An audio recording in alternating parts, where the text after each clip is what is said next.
What's up, guys? Mr. Octagonal here from Octagonal Gaming. Now we are back with the Octagonal Podcast. I don't remember the last one I uploaded. I think it was the one after the Chiefs beat the Patriots, and that was a while ago. That was like 3 weeks ago, so sorry I haven't uploaded this in a little bit. So today we're going to be talking about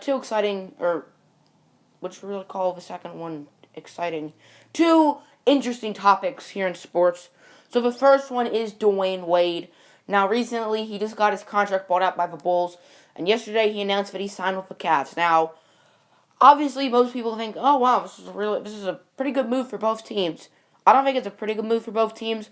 I think it's a really, really, really good move for both sides. So let's talk about the Bulls first. The Bulls are tanking. They just traded Jimmy Butler away during the NFL draft for Zach LaVine, Lauri Markkanen, and Chris Dunn. And that shows that they're not trying to win. And they have this solid veteran on their team in Dywane Wade. So what's the use of him? So they bought him out, and this can help them tank and get an even higher pick. I have them being the third worst team of the league behind the Hawks and the Nets. And I still think they're the third worst team of the league. I thought they were going to buy his contract out this whole time. So I still think they're going to be the third worst team in the league. If they had him, maybe they wouldn't be the third worst team. Maybe they'd be like the fifth worst team. But the fifth pick and the third pick are dramatic differences. Because if you have pick 3 and trade down to pick 5, you can get a lot of assets in return. Like, during the 2017 NBA draft, there were rumors that the Sixers and Kings would swap picks 3 and 5, and the Sixers would also get pick 10. So you can get an extra top 10 pick by going from 3 to 5. That's a dramatic difference. Now, Jason Tatum and De'Aaron Fox, not one of them really is much better than the other one. I think Fox is honestly better than Tatum, but still, Jason Tatum's still a very solid player. He had a really, really good summer league. Now let's talk about I would give the Bulls an A++++. Now let's go to the Cavs' point of view, and I give them an A++++ as well, because they're a very good team. They're a contending team for sure. Now, you could argue that the Warriors are the only contending team in the league, which that argument actually makes a lot of sense.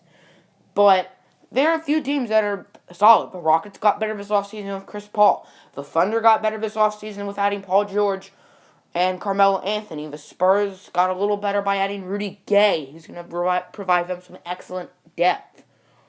In the Eastern Conference, the Celtics, would you really say they got better or worse? I mean, if Isaiah Thomas doesn't play, then they got better for this year by adding Kyrie Irving. They added Gordon Hayward, so I guess they're better, regardless of the Kyrie trade, because they signed Gordon Hayward. But the thing with the Celtics is definitely going to be growing pains. They only have 5 returning players from last year's team still on. Marcus Smart, Rozier, I think, is still on the team. Al Horford. Not entirely sure off the top of my head who the other two are, but yeah. And the Cavs, obviously, I have the Cavs still making the finals, even with the Kyrie trade. And now they're adding a really solid player in Dywane Wade. Now, I really do think Dywane Wade's regressing.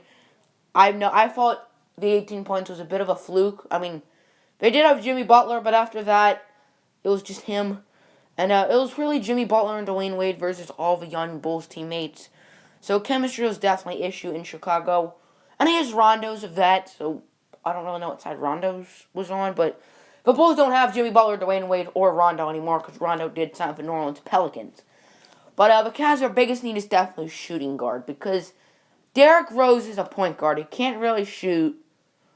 And I think he's probably going to start day 1 at point guard for the Cavs until Isaiah Thomas returns.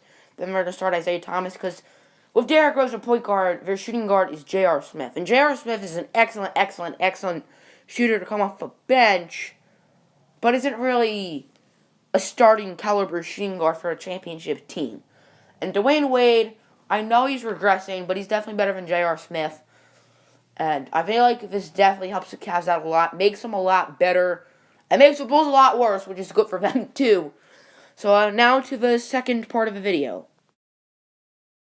So during the 2016 NFL preseason, former 49ers quarterback Colin Kaepernick started up, I don't really want to call it a trend, but he was the one who thought of kneeling during the national anthem because he wants, more equality in the country, I'm not entirely sure why. It's because I think it has to do with like racism, which racism like still like happened a little bit. But obviously, racism's gotten much better throughout the years. And personally, I think no one should be judged by their race or their gender or anything like that. So, I get it, kind of. But considering that's your country, I still don't understand it a little bit. And last season, we did see a bunch of players join him, but I feel like the past few days, it's really turned in from like who cares to a big deal because now President Donald Trump is getting in on it. And last week we saw like teams do very different things, I guess. As you can see in the picture, every one of the Cowboys, not just the players but the coaches, as you can see Jerry Jones, they all knelt. I don't even know if the anthem played during that game. Pretty much everyone was like all the teams had their arms together. I know for the Lions, everyone except for Eric Ebron, like all the players, all the coaches, the owners, like, they were all like locking arms except for Ebron. I don't really know what Ebron was doing. And pretty much for every team, there are a bunch of players who kneel. For the Patriots, 17 players knelt. The Ravens had a lot of players kneel. I know the Lions had 8 or 9, but Browns I know had a lot in the preseason. And the Steelers, Titans, and Seahawks refused to go out of a locker room for the anthem, which I think is a bit ridiculous. Now, for the Steelers, they did have one player out of the tunnel, which was their offensive tackle, Alejandro Villanueva, but he's an Army veteran, so I understand why. I don't get why he's apologizing. He should not have to apologize for respecting his country. I think that's ridiculous that he has to apologize to his teammates for standing to the national anthem.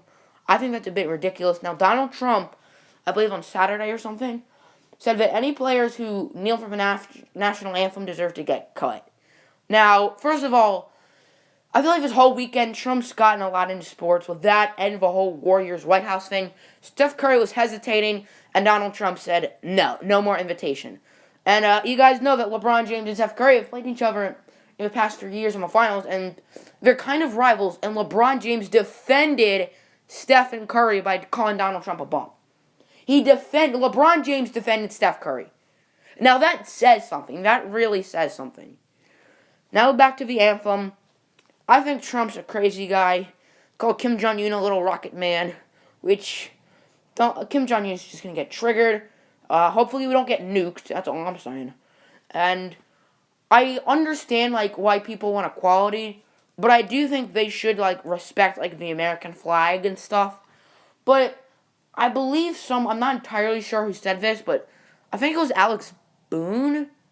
I think it was some sort of offensive lineman said that it's much worse in other places, which that's definitely a really good point because America's like the best country in the world. Like maybe Kim Jong-un will disagree, but like we have by far the most money, by far the most luxury, most food, most water, and financially we're doing really, really solid. I mean, there are some people with not a lot of money, which hopefully they get money. Luckily, I'm not one of those people. My family has a good amount of money, good chunk of change, good amount of pennies in the piggy bank. But I know Colin Kaepernick may have not done the right thing, but I applaud him because he got a bunch of other people to do this with him. And now he's getting blackmailed by 32 teams who refuse to sign him, which I think is ridiculous.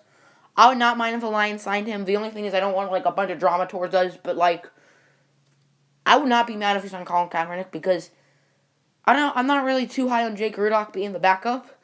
So if Stafford gets hurt, which the offensive line has not been great, and we don't have Taylor Decker playing because of his injury, we could use Colin Kaepernick. There were rumors that the Seahawks would sign him, that the Ravens would sign him, which I feel like both of those teams actually makes a lot of sense because both of their offensive lines are trash. The Giants could make sense. Pretty much any team with a bad offensive line, which Kaepernick probably had to deal with in San Francisco because that team was just horrendous. But that's going to end this video. I hope you guys enjoyed. Hopefully this whole anthem thing like clears up because I feel like it crossed the line this week. And I don't know. It seems like every team was doing like unity. I mean, 3 teams stayed in the locker room. Pretty much every team like were like arms together. The Cowboys all knelt, which I think is kind of ridiculous, but I don't like the Cowboys at all anyway. And I really don't like Ezekiel Elliott because 1, I'm an Oregon fan, 2, I hate Dallas, and 3, don't hit women, kids. So that's the end of the video, or podcast, whatever you want to call it. Hope you guys enjoyed. I'm out. Peace.